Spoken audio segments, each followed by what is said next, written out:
Rasha Williams, who was our campaign communications coordinator. At the next corner, if you could take a left on Pembroke so we can see where it all started. I'm kind of pulling an audible on you. Yeah, I'm kind of pulling an audible. Because look, this thing always natural with me. People know me, man. Like, I just want to show y'all how, like, a lot of people don't do the research. Right. They just pick people because of party, maybe race, or that's my auntie, or that's my favorite person, or that's my old lawyer. But me, I don't went against one of my lawyers before. People don't know that. And then me even switching up during the mayor's race was big because I was a lifelong Democrat. Now I'm no party because I'm apolitical. Because I really want to get the best people in. I don't care what they look like or who they are, or what they believe in, as long as we align. The hope is that you and other brothers like you are becoming informed voters, right? Because really and truly, it's great to vote straight ticket, however you vote straight ticket, but if you want to get the best candidate for the position and make the left, then you have to make sure that you're an informed voter. And informed votes oftentimes make for the best type of election turnout. Correct. And so as we get here on 78th Avenue, I love to tell people that, look, I am originally from New Orleans, Louisiana, right? But there we go. And we can pull in the driveway. We pull in the driveway. We're still good now. Right? This is where it all began. Yeah. Right? 1862 78th Avenue, Baton Rouge, Louisiana, 70807, the home of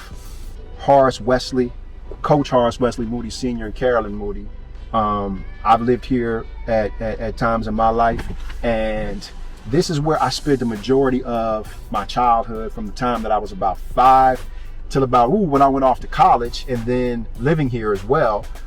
Sunday dinners, Sunday dinners. I call them Granny and Papa. Granny and Papa would have everybody, my mother's generation, my generation. We would be here usually every third Sunday of the month, and it was wonderful. Like, imagine the big long table, right? The adult table, and then the one you can eat. Right. And so then they would set up the kids' table in the piano room. Okay. And I remember one of the most vivid memories I have is when Papa told me, "Hey, Wesley, come here." And I'm thinking I'm gonna be in the kids' table like everybody else. I'm a teenager. I think I'm grown, right? But you're still at the kids' table, right? And he put me at the table right next to him on his right-hand side. I remember we were watching the Saints get blasted.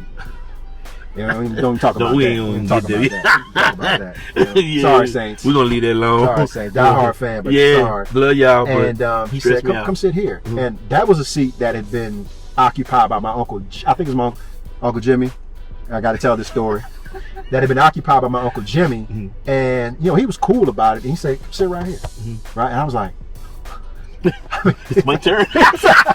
I made it to the adult table. Y'all see how you be playing, bro? I made it to the adult table. That's my dog, man.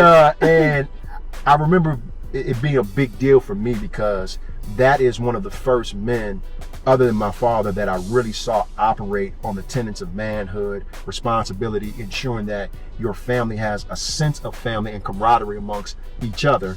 And then, I looked down at my dad, because my dad was on the same side, and I looked down and my dad was like, he was looking at me like, "You feel like you made it, huh?" Okay, no problem. So that was a quintessential memory. And then all the workouts. The first time I remember getting hit in the face with a football, we were at one of those family dinners, and I asked Papa if he could throw the football with me. And those people who know Horace Moody, he was a longtime coach at Southern University.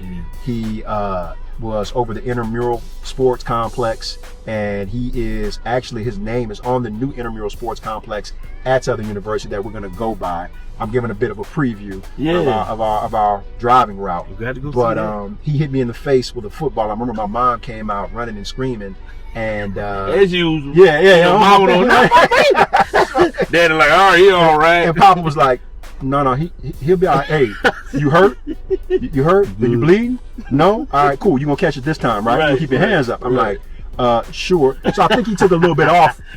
The next pass he threw on me, I caught it with my hands. I ran in the back, and I got some cookies from Granny. And so that's a memory that really, really stands out. But this is where it all began. My mother, all my aunts and uncles, and even myself were raised here. And then we actually all came here during Hurricane Katrina, when my immediate family evacuated from New Orleans, even though I was already here. So. Okay.